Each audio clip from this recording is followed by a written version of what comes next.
An update on San Francisco-San Jose alternative section. Chairman Pringle, members of the board. Yes, sir. Mr. Levitt, yes. Thank you. At your February meeting in 2011, CEO Van Ark announced that we would be pursuing a phased implementation approach for the San Francisco to San Jose and for the LA to Anaheim sections. This agenda item provides an update of the work that has been done since then in coordination with Caltrain, with the communities along the peninsula, and with other interested stakeholders in order to develop a phased approach for the San Francisco-San Jose section and how best to incorporate that into the formal project-level environmental process.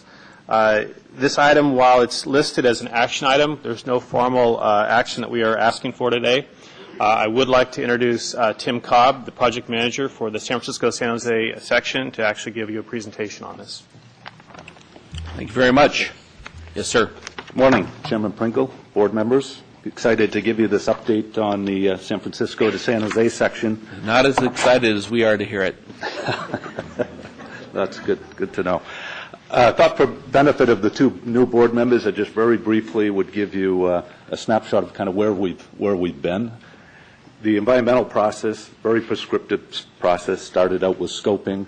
The next formal process is the draft environmental document, and then the final environmental document.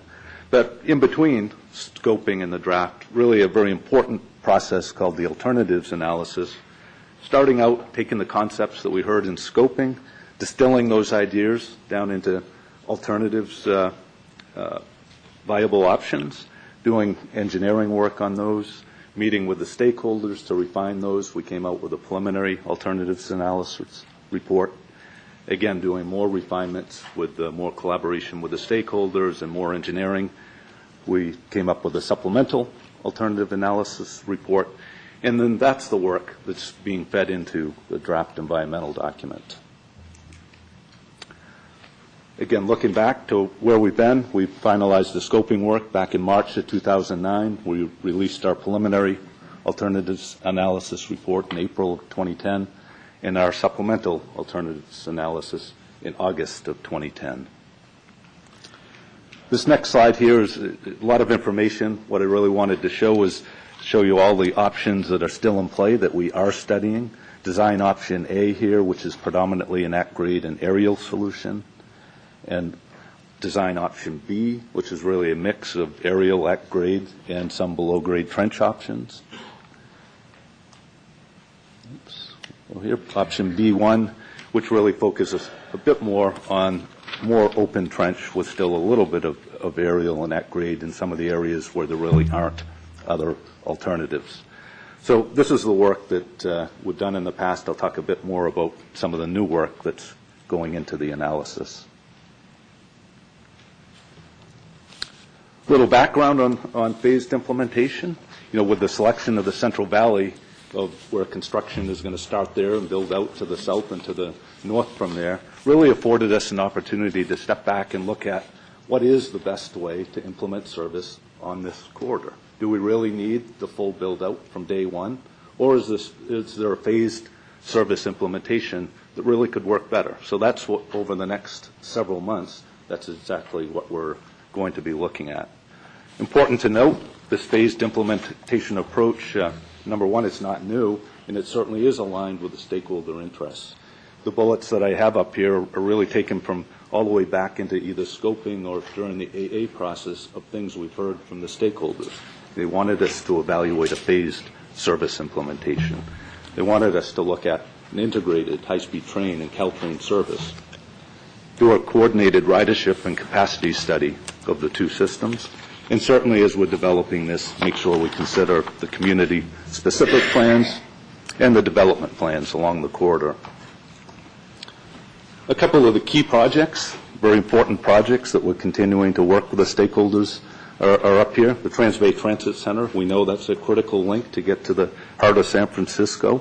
We're committed to continue to work with the TJPA and the City of San Francisco to identify the funding needed to be sure we can build that link. There's a lot of interest in some of the below-grade options and partially covered trenches that I'll talk about in a bit. And we're, again, committed to work with the communities to see how maybe we could find alternative means of funding for some of those solutions. And working with the cities who have grade separation projects. There's a lot of interest from cities out there to do early grade separation projects to see how we can incorporate that into our phased approach. So what is phased implementation? It really is the incremental implementation of high-speed train service on the corridor. Or said in a different way, it's a multiple phase approach. It's going to start with an initial operating phase, yet to be defined exactly what that is, but it needs to expand out to the full build system that's envisioned in Prop 1A.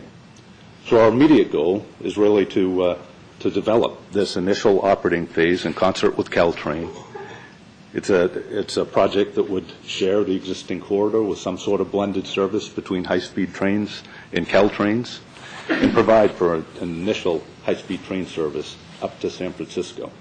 So a passenger getting on somewhere south in the Central Valley or wherever could get a one-seat ride up to San Francisco.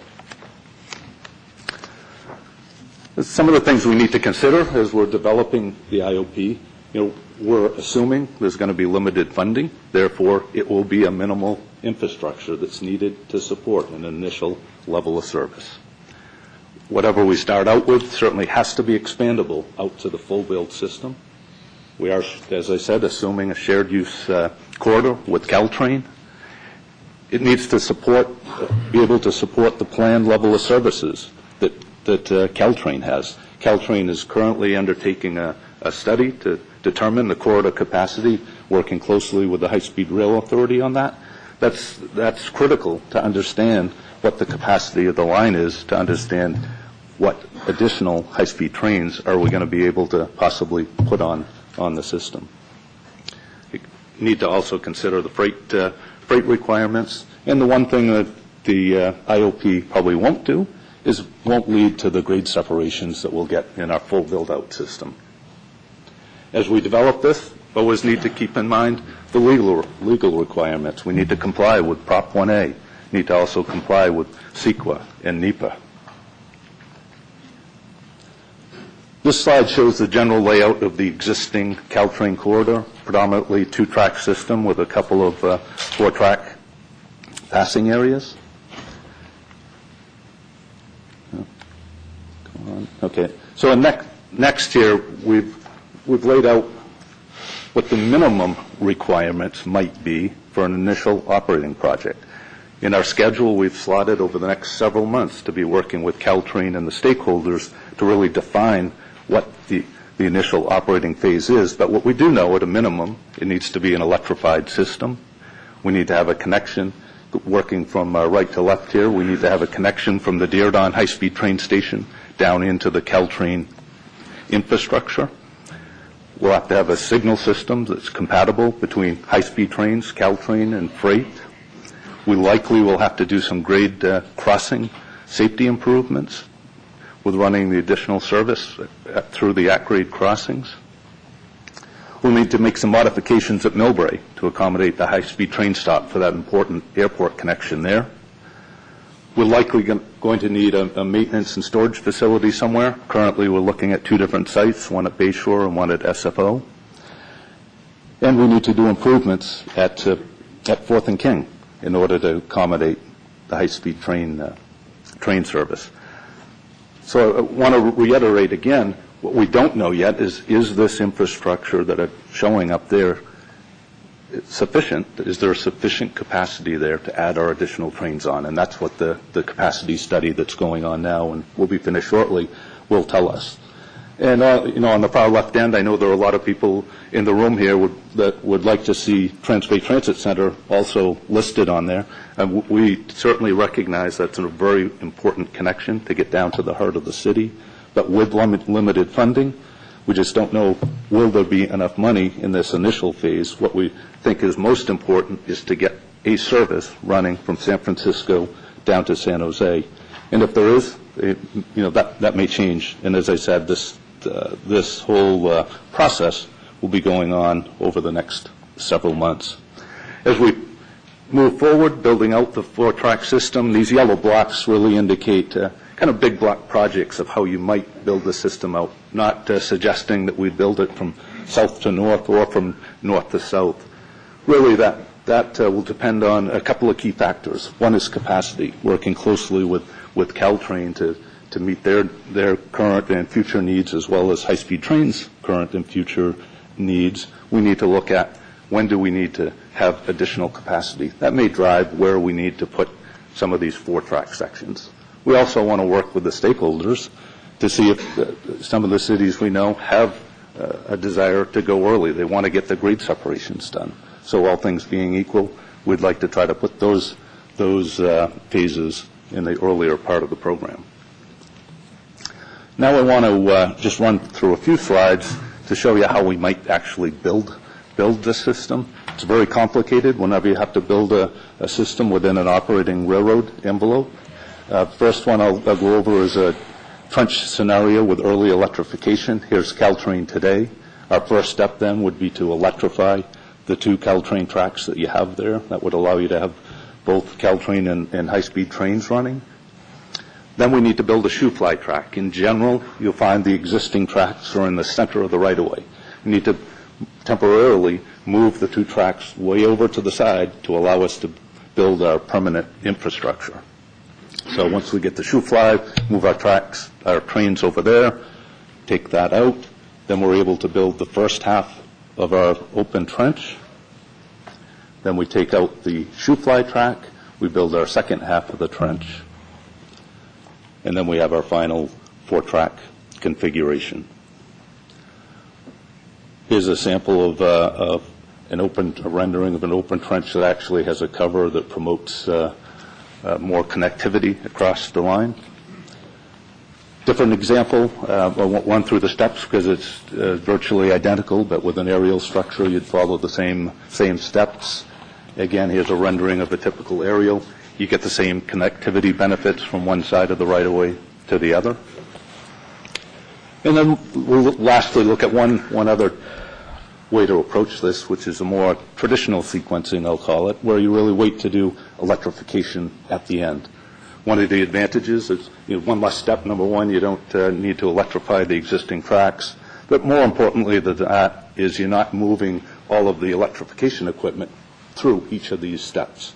Disadvantage, you don't get the electrified trains until towards the end of the system. And there's some variance on that where you could actually start that just a bit earlier. Next here, I'll show you, this is a real project, San Bruno grade separation, that Caltrain is actually undertaking now of how you'd actually do that, where we built our shoe-fly tracks, get the trains over there. Now you can see the aerial structure being built. Once that half of the aerial structure is completed, the trains move over there. We take out the shoe-fly track. Then we're able to go ahead and build the second half of the aerial structure.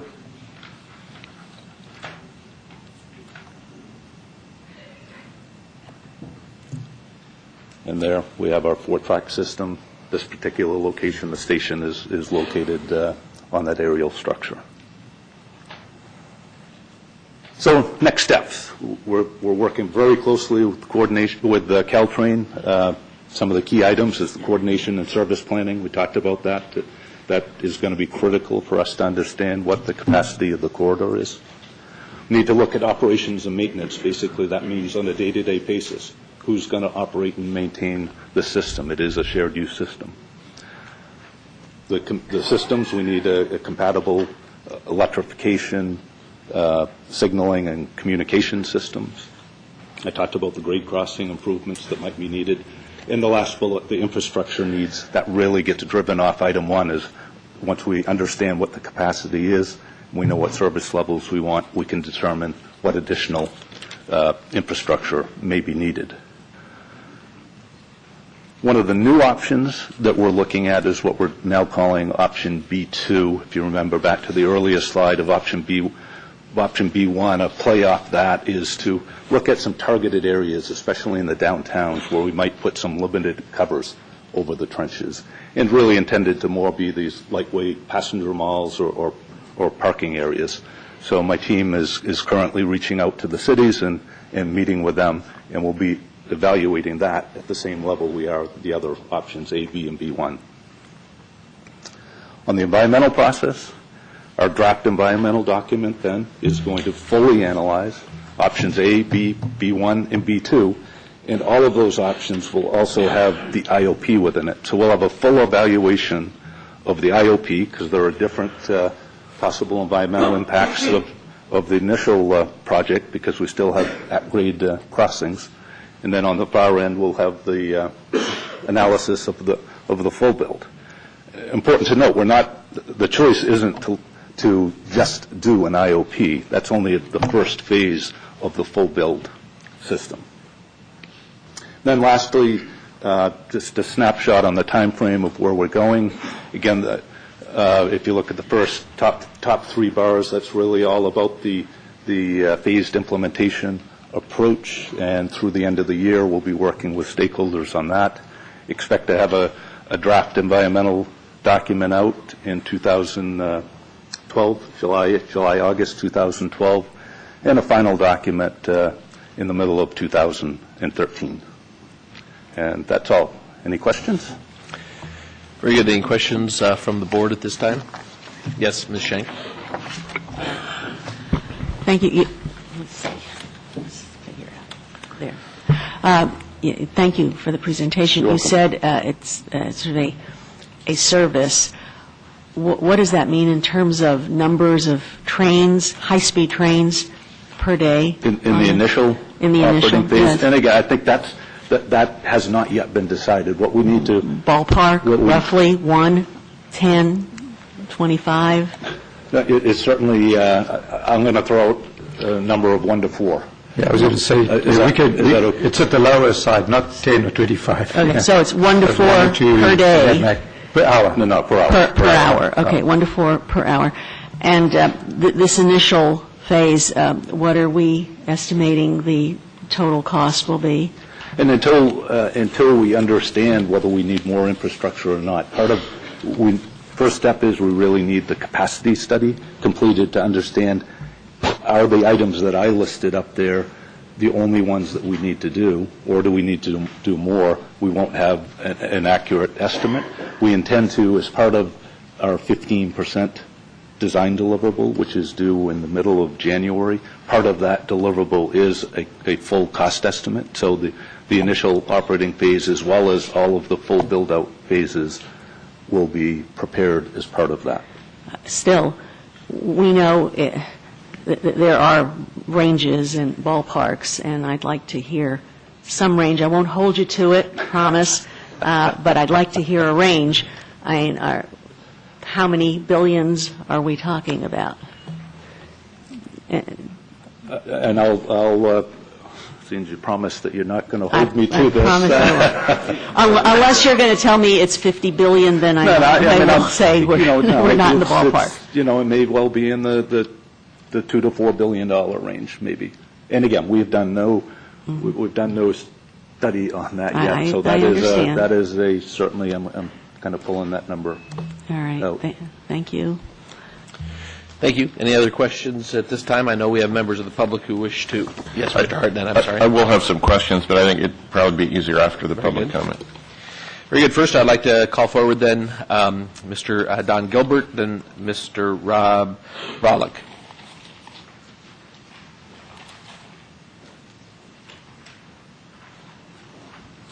Thank you, Mr. Chairman and board members. I'm Don Gilbert. I represent San Francisco International Airport.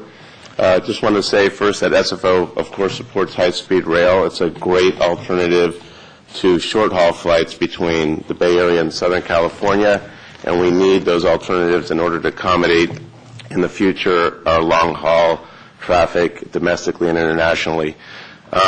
Specifically on this issue, we strongly support at the initial phase terminus at the Transbay Terminal, basically because of our overall support for high-speed rail, the same rationale. We believe that that's how you get the most traffic from the Bay Area on high-speed rail and therefore provide the relief we do need on our domestic flights, short-haul flights between the Bay Area and Southern California. So we hope that you take a very serious look at that at the initial phase. Thank you. Thank you, sir. Mr. Rob Rodlick, and then Mr. Ben Treposis. Good morning, Chair Pringle, members of the board, and CEO Van Ark. I'm representing the City of Palo Alto Rail Committee. And recently, Congresswoman Eshoo, Senator Simitian, and Assemblymember Gordon issued a press release. And in that press release, they covered a number of policy issues related to the Peninsula Rail Corridor, including abandoning the EIR planning for the larger project to 2035, eliminating the 4-track option, and focusing on the 2-track option, rejecting the aerial viaduct option entirely, and there's been a lot of stakeholder input from Peninsula cities regarding the aerial option, that the system should be on the existing Caltrain right-of-way. Then recently, City of Palo Alto was fortunate enough to get to attend a San Mateo Rail Corridor Partnership meeting, which was a private meeting with CEO Van Ark and some stakeholders from the county of San Mateo. And basically, in listening to his remarks were in conflict with the remarks made by Congresswoman Eshoo, Senator Simitian, and Assemblymember Gordon. And we'd like to know if his remarks represent the views of the authority. In addition, it's our understanding that new ridership numbers are being prepared for the authority, but that only those numbers can only be provided directly to Mr. Van Ark and not to the public and not to the legislative oversight committees. And we would ask that the authority direct CEO Van Ark to provide those new ridership numbers to the public, to interested stakeholders, and to the city of Palo Alto and others. Also, we sent a letter March 7th to the CEO Van Ark raising the question about the total cost of this project, which is estimated at $66 billion based on numbers that the authority has in their data, but the public cost is $43 billion. We never received a response to our letter. And finally, the City Council Rail Committee has asked to meet in public with CEO Van Ark, has never got a response, and we'd like a response to that, please. Thank you. Thank you, sir. Mr. Treposis, and then Mr. Daniel Kraus. Thank you, Mr. Chairman, board members. Ben Treposis, City of San Jose. As the board is aware, the City of San Jose has been and continues to be a strong supporter of the California High-Speed Rail project. The capital of Silicon Valley remains committed to becoming the gateway for high-speed trains into the Bay Area. We are in regular collaboration with our partners in Fresno and San Francisco to encourage the near-term development of the Central Valley to Silicon Valley corridor connection as the next leg of high-speed train construction in California. To that end, we strongly support the consideration of the initial operating project for the Peninsula Corridor. As you know, electrification of the Peninsula Corridor has been a long-time goal for both Caltrain and the Peninsula community. Completing the IOP permits the incremental improvement of the Caltrain system and introduces high-speed trains into the corridor sooner. In no small part, we are making this important link to a key destination in the high-speed train system work in a manner conducive to community interest and support, while making the important connection between San Francisco and the expanding statewide system. We look forward to the development of the IOP and its early implementation. Thank you. Thank you, Mr. Treposis. Does the City of San Jose, as I look at the alternatives, design options A, B, and B1, in all of those alternatives, I believe none of them would be consistent with the letter that was sent by Mr. Simitian and Ms. Eshoo and others, because there is aerial viaducts in every one of those options. That's correct. And reviewed. We're working with the project teams to ensure that anything that we do add Diridon will accommodate the IOP. And therefore, in that context, does therefore the City of San Jose not support a letter that was sent out? I mean, what is the city's position on I'd like to thank the chair for putting me on the spot, but as I'll mention under item 6, the City Council has not taken an official position related to alignments for the project through San Jose. We're working with the project teams on developing what, as we've made the board aware of, the best aerial as well as the best tunnel option through San Jose for consideration. We're working to accommodate the project in a way that makes the project an asset and not an eyesore for the community, as I'm sure we all are, and are going to continue to support the project and work in that end collaboratively as best as we possibly can. You know, that you did a fine job. I don't mean to put you on the spot. I just know that there's a lot of work with the City of San Jose on how to exit Dearden Station. Two of those options that are moving forward were viaducts, aerial viaducts, and I believe that much of the discussion of not having any aerial viaducts would mean those two options would not be a part if, in fact, the direction is to live strictly in conformity to the Summidian SU letter. That's basically correct, Mr. Chair. As you know, we're limited in terms of the options through downtown San Jose. We are, as I said, looking at both an aerial and an underground option. Authority staff has done a great job in evaluating those options. We've been working with the Community Coalition, as I'll mention, to take a little closer look at that, and we're also working with the community to develop the aerial option through San Jose. So we're still very committed to the aerial possibility.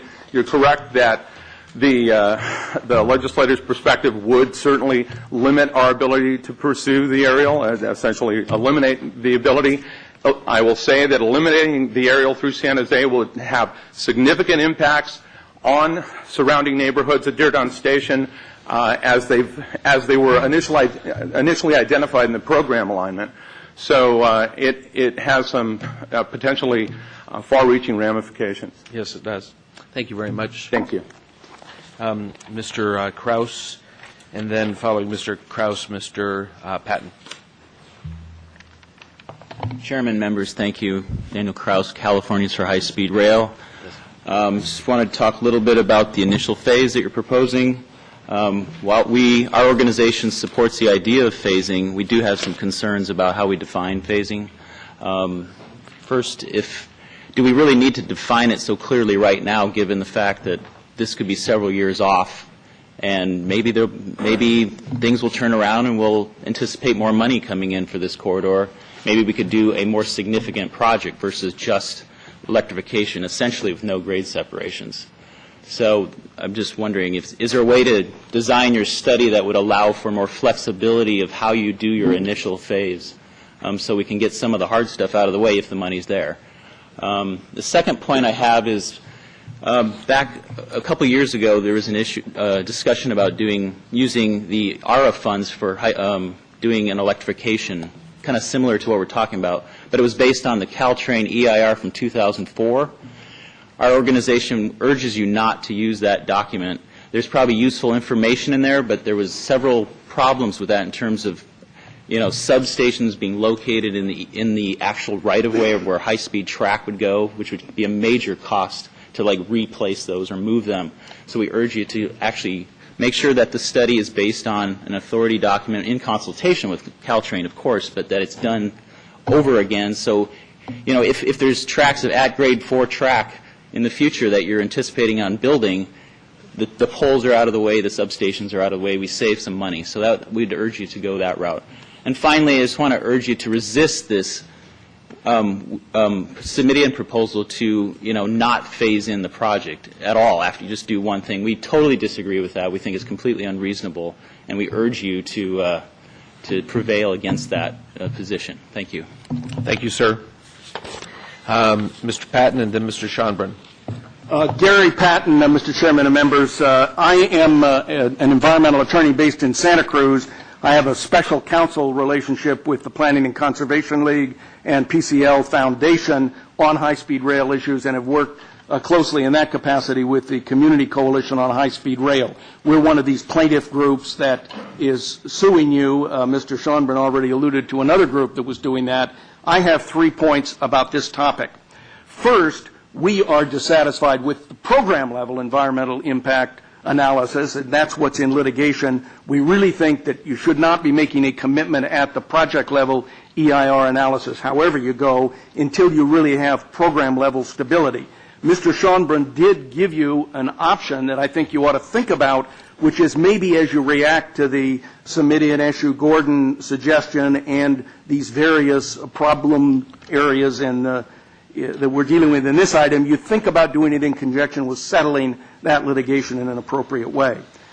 My second point is the blended system called for by the Semidian Gordon issue statement is not very much different, as I understand it, from this IOP that your consultants and staff are talking about.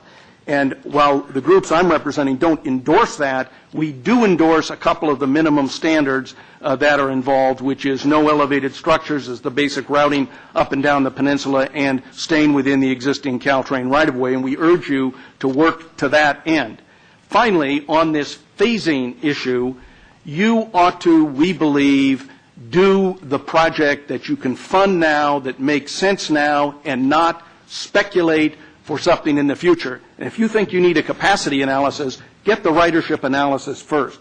We think there's a way you can move ahead in a competent, good management way on this particular issue, but not by saying we're going to be able to do whatever we want to do way in the future when everybody is telling you at the Capitol building that's not viable.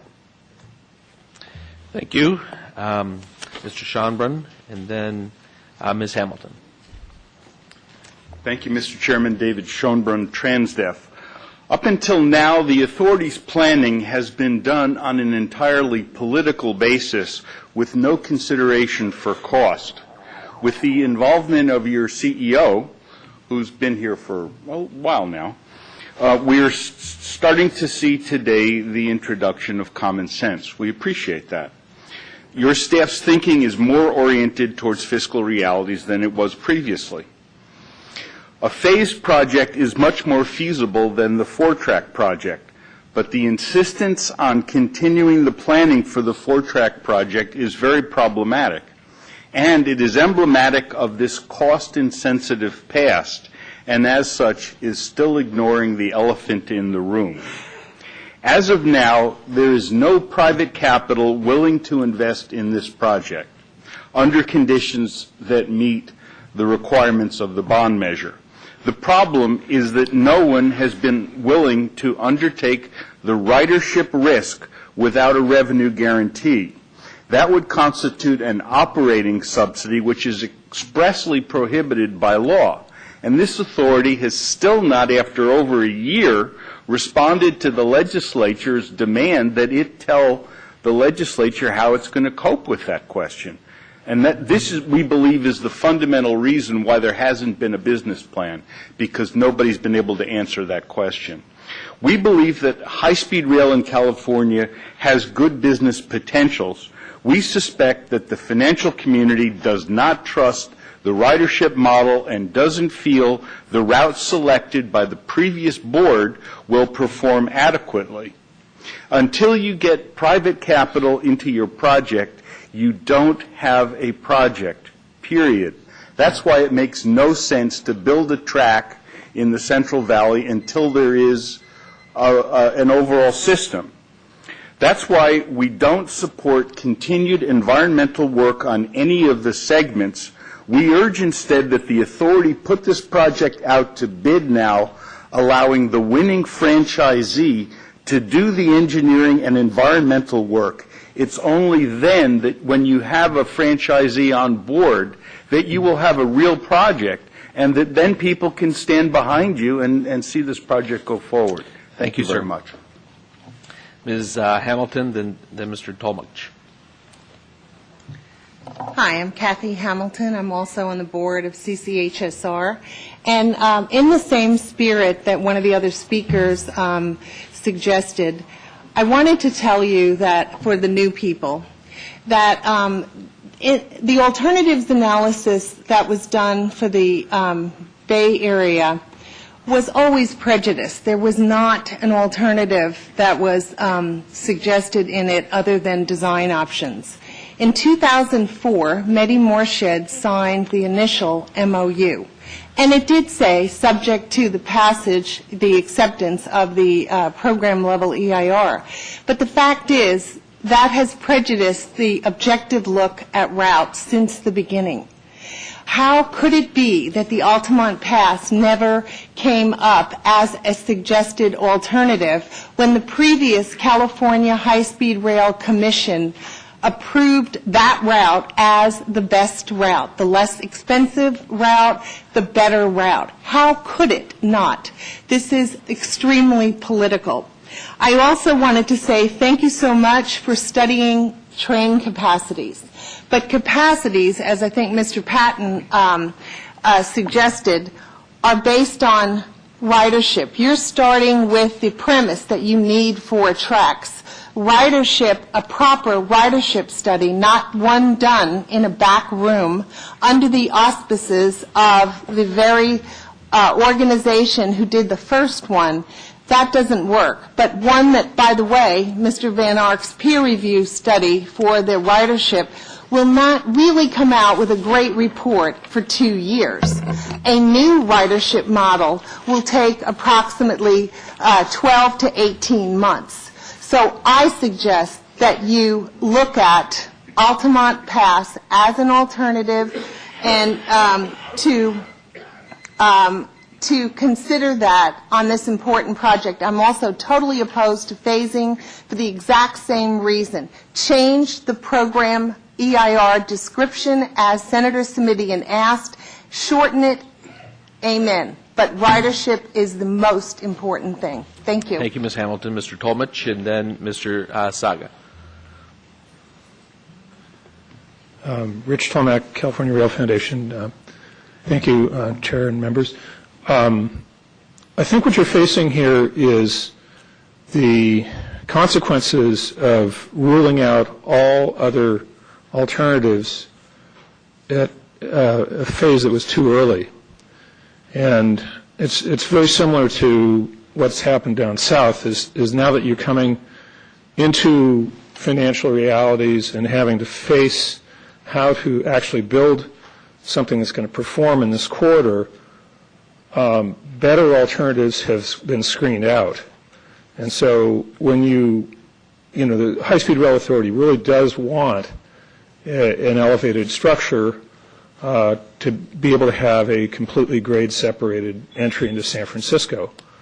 And so given that, one thing that occurs to a number of the outside observers is that the route between Redwood City and SFO could easily follow 101.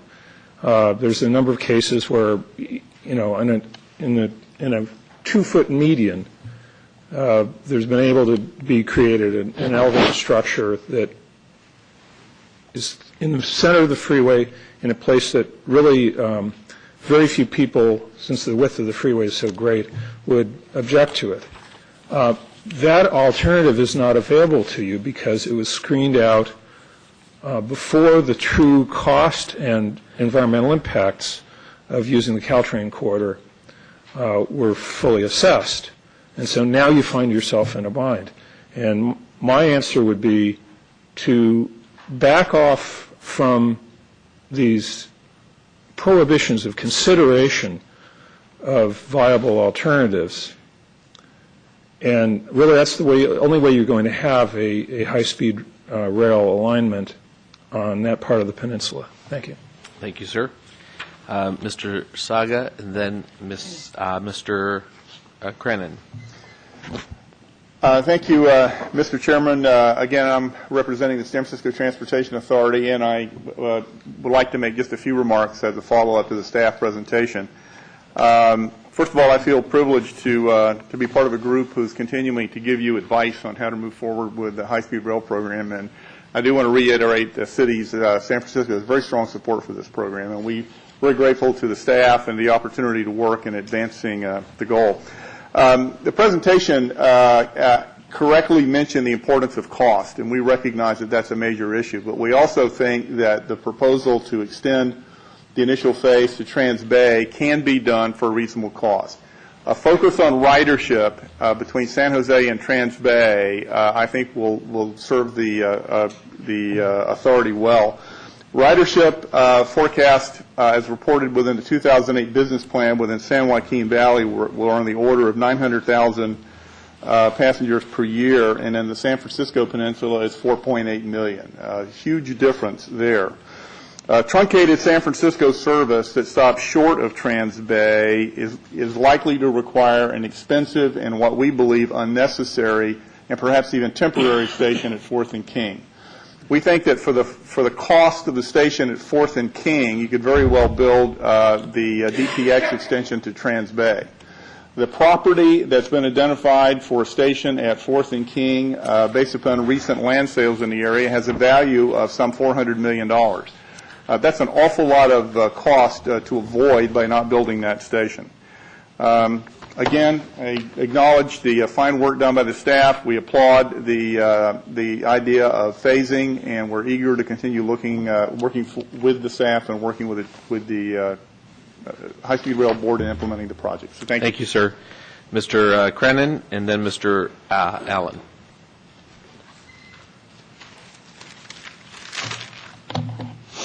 Good morning. Part one of what I'm going to say is on behalf of Belmont's Ad Hoc High-Speed Rail Committee, and then part two is going to be me alone. All right, make sure you tell us clearly when you change. Yes, I will do that. Belmont's Ad Hoc High-Speed Rail Committee is actively studying the redevelopment opportunities under an aerial alignment through Belmont. The entire Caltrain corridor through Belmont is in our redevelopment area. Here's an opportunity to have it redeveloped on your dime instead of ours. Okay? We're mindful of the experiences in Europe and Japan, doing commercial development under aerial alignments. So we are open to that possibility. The other thing is that an aerial alignment would increase the ability, increase east-west connectivity. Belmont's currently divided in half by Caltrain's right-of-way on a berm. With an aerial structure, we can put streets through underneath it. Okay, we're looking at that opportunity. Okay, that's the end of High-Speed Rail Committee in Belmont, now me. Regarding the money, yes, it's tight now, but this is a 25-year project to full build-out. Administrations will change, the party in control of Congress will change, the economy is going to recover, money will become more available. Okay, don't constrain your view of this project to what the situation is today. Things change. And this is a long-term project. Thank you. You know what? I appreciated both of your presentations. And but I did have a question. Is a defined aerial structure of Caltrain today, because it's on a berm, is that aerial? The current Caltrain alignment? Yeah. No, it's an impenetrable berm. But we can't go more through it. aerial? And it's not high enough to go under it. It's aerial, but it's filled in with dirt underneath. Yeah, I mean, what we're contemplating as an aerial structure through Belmont is something that's 30 feet in the air. Yeah, and I'm looking at all the options. Or 20 feet in the air. Exactly, but I'm looking at all the options being studied through Belmont. I actually was in a little shuttle bus and rode the full Caltrain alignment through Belmont. And I do know that in the letter from Senator Semidian and Ms. Eshoo, that they don't want any aerial alignment. So that's them. Have you? It's a free country. They can express their opinion. That's true, and I'm just seeing if you have expressed yours to them. We will. All right. We have not yet. Because I don't know what other options. We haven't had a meeting since then, since they did their announcement. Thank you very much. I just wanted to know if there was some consistency in how you can have 3 aerial alignments being studied and no other in Belmont and still have a high-speed train if there are no aerial alignments. Okay. Well, we are also open to a covered trench. We're open to any construction. I see. I might emphasize that the California High-Speed Rail Committee is a creature of the City Council.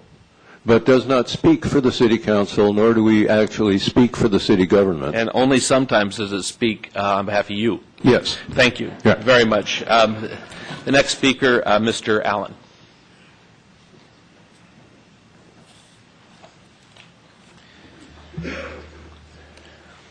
I apologize for being late. I took a little tumble and got all bloodied up coming into the meeting here. Oh, my goodness. I meant really to speak on item 1. About 18% of Livermore's registered voters, nearly twice the required 10%, have signed an initiative petition to affirm and amend their city's general plan. They seek to keep BART on I-580 to Greenville Road at the foot of the Altamont Pass, with an initial station at the new Isabel 580 interchange, now under construction.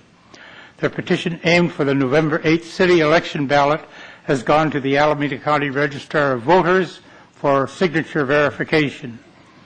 Passage would mandate the city advocate for I-580 BART, rather than the much more costly subway route being planned by the city and BART, and incidentally, your commission.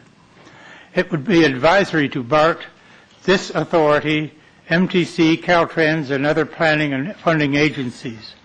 The petition turned into the city this Tuesday, May 3rd, had 8,354 signers, about 18% of Livermore's 46,443 registered voters, gathered by 174 volunteers.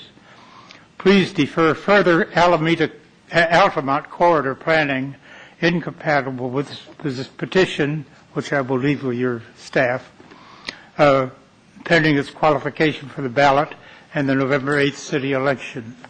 Thank you, sir. And I sure admire your work. I hope you do a great job. Thank you, sir. That brings us to the end of public comments on this item. Any comments of members of the board? Mr. Hartnett? Yes, I have a number of questions. One on the Transbay Terminal, the question on cost of temporarily being at 4th and King versus doing the build-out that would lead directly to the Transbay Terminal. I was wondering if we have some figures on that already that we could talk about a little bit. Yes, so what is the, Mr. Van Ark, you or a member of your team wish to respond to Mr. Hartnett's question? I think you know the Peninsula in particular because you live there, and you know that 4th and King is basically where the trains are going to come out more or less in any case, because 4th and King is before Transbay Terminal, so that is one advantage. The estimation for the connection between 4th and King, which is not exactly how we'll go, but the connection between 4th and King and Transbay Terminal needs to be in a tunnel, so cut and cover tunnel. There had been some estimations that were not done by us, but they were done by the team, which included Transbay Terminal team, and they were in the magnitude of $2 to $2.5 billion. So, it's a relatively expensive last section to get into the Transbay Terminal itself. And again, I'd like to reiterate what Tim Corbett said earlier on. It's not that we don't want to go there. It's in Prop 1A. We also believe in it. We believe it's the right way to go. It's just a matter of, it is one of the phases. And if for any reason, because of funding and so on, that section is going to be available, we can go there. That's not the issue. It's really going to be how many billions will we have in that kind of first phase. We definitely have to get too close to 4th and Kings because we're going to go there in any case. You go past there. And that's going to be a much cheaper solution than going to Transbay. However, if Transbay Terminal and the access is available, we definitely want to go there. How do you determine availability in that context? Do you mean available in the sense of funds available to do it or some other? I guess, and I can't speak for Transbay Terminal, but yes, it's going to be a matter of funds at the end of the day. If we are going to have $2 billion in total to get from San Jose, just as an example, don't hold me to it, but to get from San Jose to San Francisco, We have to build the infrastructure between the two. So then we will get to San Francisco, and then there is not another $2 billion available to build the tunnel into Transbay Terminal. However, there could be other funding sources. I mean, the $400 million came through a different, indirectly linked but funding source. And if the tunnel is going to be made available through funding sources, possibly even through some of our indirect funding sources, we would like to use that opportunity. But it's clear that that last mile and a half is an expensive mile and a half. And that's all we're saying. And again, it's not because we don't want to, and it's not because we're not going to. We definitely will get there. But it's just a matter of, if you talk in pieces, in bits, it's something we've got to consider, that it is a relatively expensive last little piece. Okay. Well, I forgot to mention at the beginning when I was welcomed to the board, and I really appreciate the opportunity to be here. I was a bit surprised, though, with the attorney speakers, those who have sued the authority, that the new members haven't been greeted yet by a lawsuit. I felt a little left out, not having been named yet in a lawsuit. I'm sure there will be opportunity in the future. We wanted to make sure you had a proper welcome. Thank you.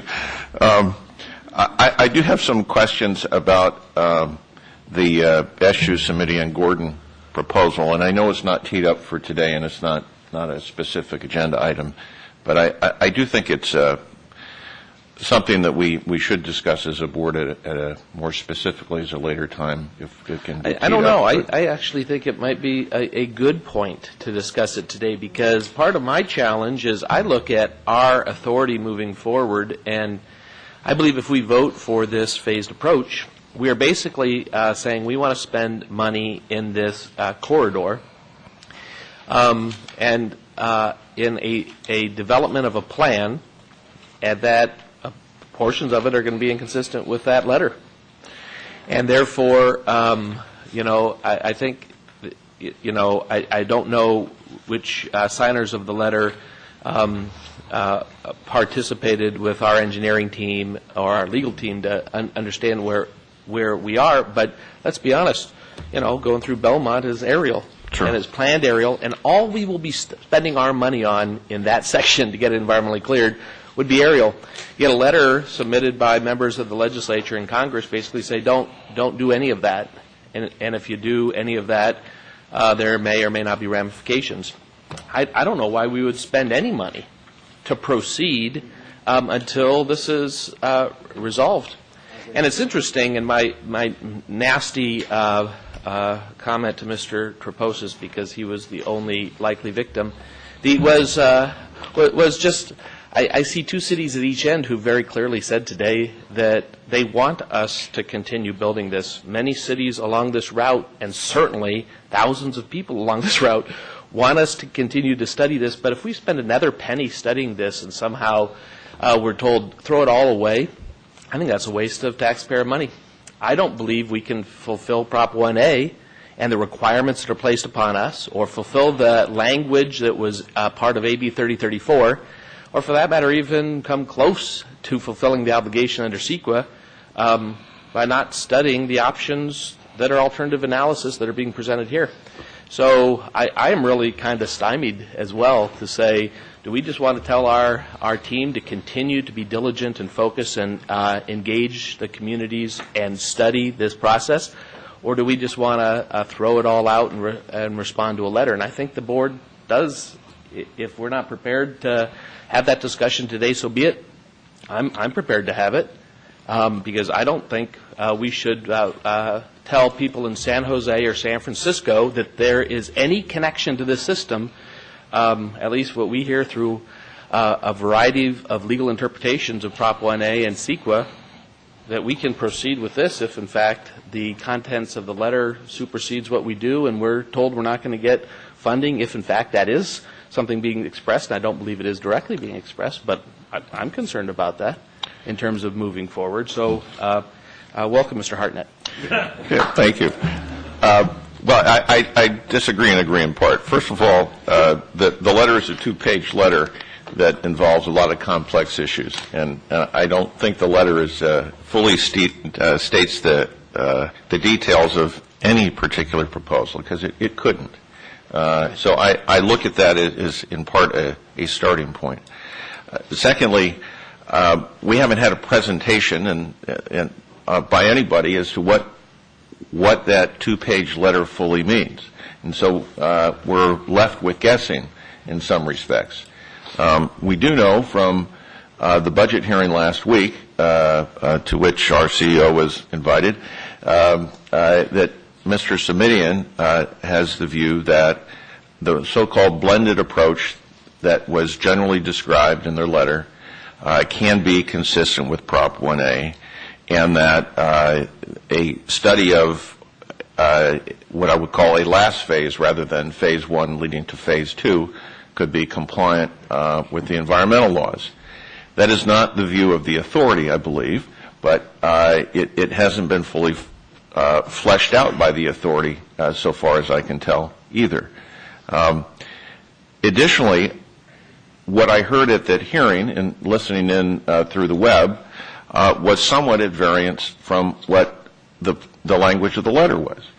For example, I thought the letter said that the build-out would be within the Caltrain right-of-way. Mr. Simitian said at the hearing substantially within the Caltrain right-of-way. Well, that's different.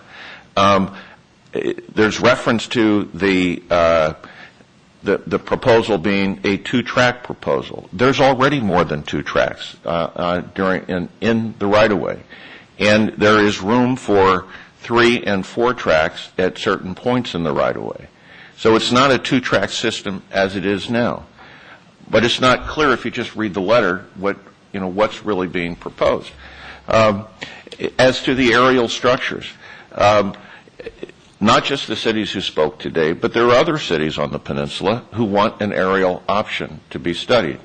I have to believe that if those cities wish that the legislators aren't going to say, well, gee, if a city wants that to be considered, that should be totally off the table. But because we just are operating on a letter, it's very hard to react to that in a substantive way. So and why I say it's not teed up today is because I think there's a lot that we don't know, just by the whole nature of how this has come about. And I think we should know more before we preclude this. Additionally, at the hearing, Mr. Simitian asked the CEO whether or not there was something that we would be doing today on this item that would preclude us in the future from considering their so-called proposal. And I think the general response was, no, we're not precluded from doing something in the future, but it wasn't a substantial part of the discussion at the hearing. I know the longer that time goes by, the more difficult it is to change any decision, as we know from our discussion on I-5 and the Grapevine, that once people have an idea in mind of what might happen, all sorts of planning occurs. People are thinking about how they can work with it, and when you make a change, it affects people's planning and entitlements in some respects. So I think it's significant. Any kind of delay in any decision is significant. But I just think that we shouldn't dismiss it out of hand. We don't have enough information for us to independently conclude that it is either practical or that it is legal. And I don't think they have enough information, the legislators, to conclude completely that it is practical or that it is legal. But I think we need to give some more thought to it. Yes, thank you. Yeah, Mr. Van Ark, I know you are quickly studying to appear before Mr. Simitian's committee later today. So in the midst of that study, you asked to have additional comments? I just wanted to make Mr. Hartnett aware of the fact that we agree that the letter, of course, is a very short letter and therefore not all that clear. For exactly that reason, we did ask for clarification from the Senator, because we do believe that we need to understand the underlying reasoning as to how they came to that concept. Because if they could give us responses to our questions, that underlying reasoning could be understood, and we could then understand whether it is in compliance with Prop 1A and CEQA. Yes, thank you. Any other comments? Yes, Mr. This is a common question. As was illustrated earlier with respect to the discussion on the grapevine, we have to be careful not to be fickle with respect to either issues studied or even comments made. But at the same time, we have to be flexible because circumstances change. We know more, political dynamic changes, all sorts of things. And so this is a question perhaps for one of our future meetings. And that is, and again, we don't want to make too much of concerns expressed by legislators, but we have to take them into account.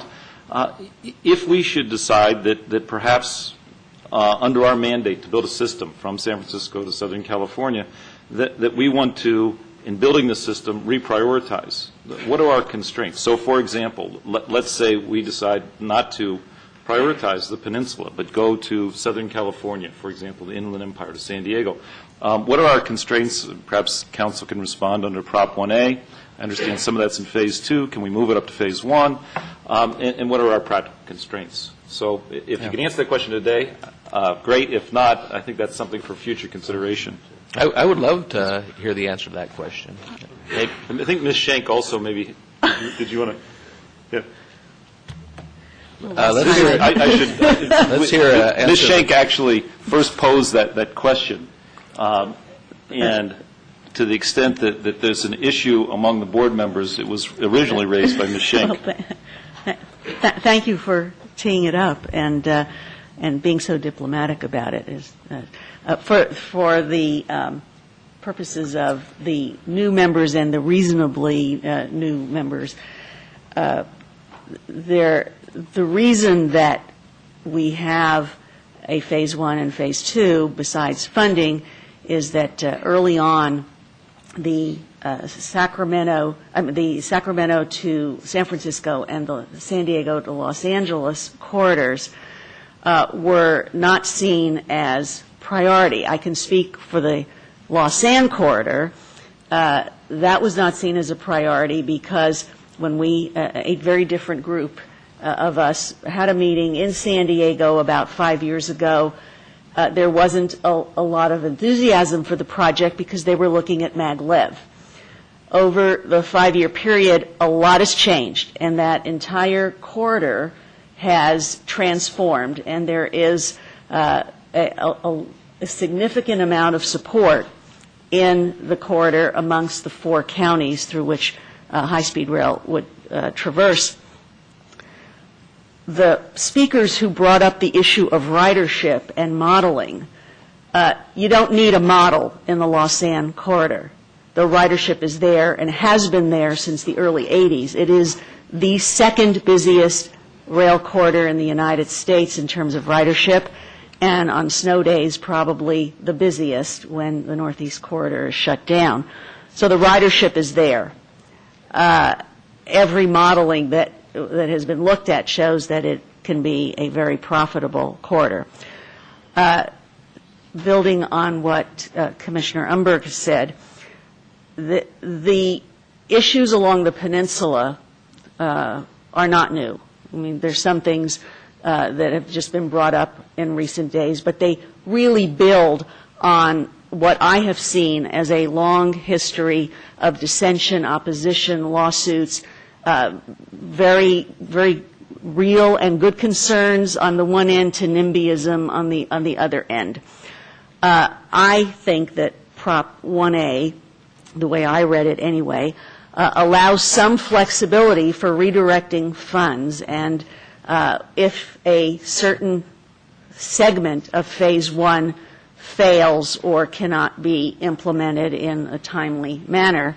And so I agree with Commissioner Umberg. I would like to know what are the findings that have to be made to, under Prop 1A or any other applicable laws and the funding of ARA, et cetera, to say that a segment just is not going to move ahead, and to what are the steps then that the Phase 2 corridors have to take to be ready to step in to take advantage of the funding should we make the findings that need to be made.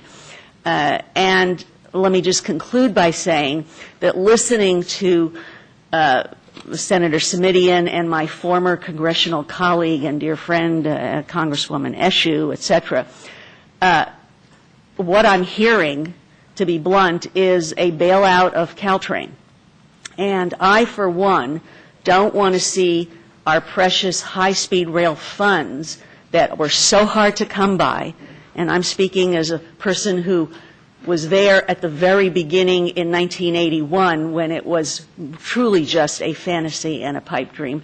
And now we're at the point where we have money. I don't want to use those monies to bail out any regional transportation system, including the Surfliner in my own community, and especially Caltrain and others. So with that, I'm very interested in hearing what steps we can take. I'm Deputy Attorney General Amy Nguyen. I'm the council's or the board's counsel at the Attorney General's office. I can't answer your question of all the findings that are necessary and what steps do you have to take. That's something that would require study and coordination and consultation, and I'm not prepared to give a response to that today. However, I will just second your statement that my understanding of Prop 1A about the prioritization of the segments is also that there is flexibility in the statute. That is, of course, a question that we'd have to look at and study, but and I want to take care that we listen to Chairman Pringle's concerns that we not send off any signals or show our fickleness, but yes, there is flexibility in the law. Well, Mr. Chairman, could we ask the staff to ask counsel to give us that information? It is purely the information, if it is possible, what are the steps, et cetera. I think all of us would at least like to be educated about that. Yes, I think that would be good direction, good knowledge to have, and under every circumstance, just to know what those options would be.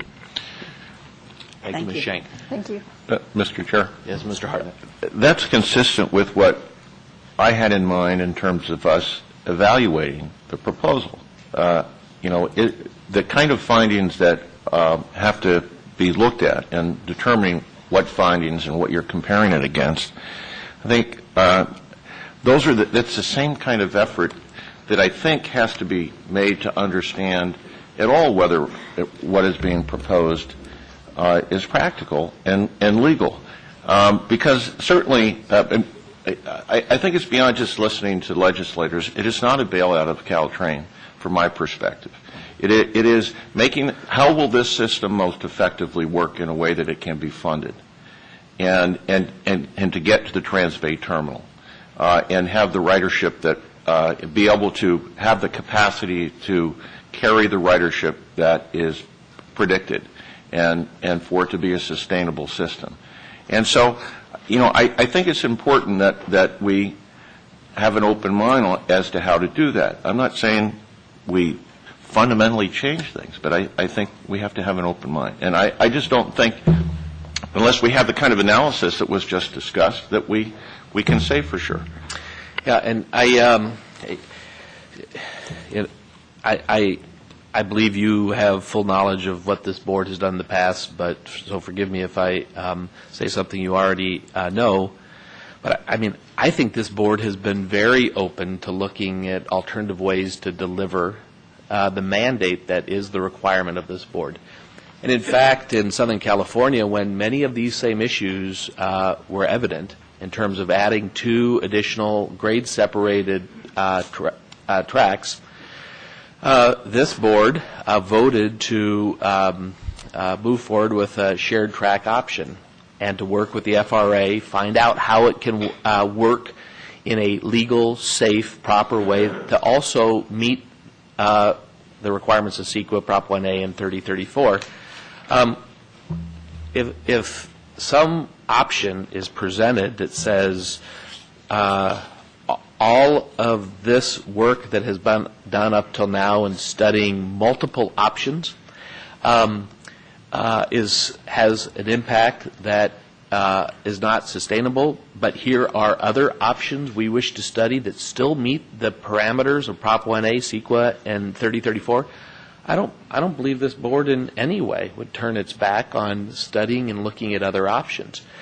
But there is going to be a point in which we say you got to stop adding new options and study what you have and come to a conclusion, and then you decide how to build out that approved plan. That doesn't mean the first day you build it to its maximum capacity. And I think that's what this issue is today. We have it approved under CEQA, and then we decide and determine how best to implement that. And it doesn't mean you build out everything to that full capacity. But my challenge is, I'll be blunt, are we just wasting our time because the senator in this area and the congresswoman and others in the area are just going to say, unless you do it this way, it doesn't work. And I may be too blunt about this, but I did think I read in the letter that it said 2 tracks in the right-of-way, all within the existing right-of-way, and no aerial structures. I believe that's what I read in the letter. So if that's not what they meant, that's good. I mean, and any subsequent letter that's sent that says we didn't mean what we said, that's great. And if the subsequent letter says, but we would like to continue to look at ways to have shared track use with Caltrain and to address the full requirements under all of those other means, I think this board should be open, and I personally am. That's not what I have heard. So we stand, I think, here saying we'd like any of those other alternatives presented, be that by the locals or others. But one of my challenges, I don't know why we would spend, as Ms. Schenk pointed out, high-speed rail dollars to electrify a corridor in which we may never be able to build in. I believe there was that end around by a previous SU letter, by the way, that said specifically, give us the high-speed rail money so we can electrify Caltrain. And is this the exact same means, but through the state legislature as opposed to through Congress to the Secretary of Transportation? I'm not interested in spending high-speed rail money for other projects in high-speed rail. If they benefit some other projects, great.